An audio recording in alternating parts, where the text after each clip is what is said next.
Guys, I'm finally gonna go get an alignment on this car, bro. It's way overdue, bro. Let's go get this shit done because I'm starting to, like, my tires are starting to pop off of it, bro. Let's go get this shit done. We're now at the alignment place, guys. I'm not gonna lie, I have been waiting for a little while. I even went to go get a little sandwich, I ain't gonna lie. Don't mind the work pants. But yeah, I'm at the place right now. I'm just gonna wait for this dude to finish and I'm next. And we need this alignment, my nigga. See, I'm not gonna lie, don't know what the fuck I'm looking at. I will be honest. But I can tell you this car drives 100 times better.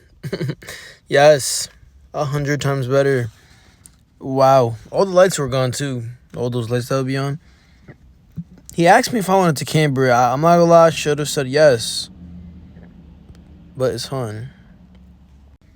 But yeah, truthfully, I don't know what I'm looking at. But yeah, this is it, guys.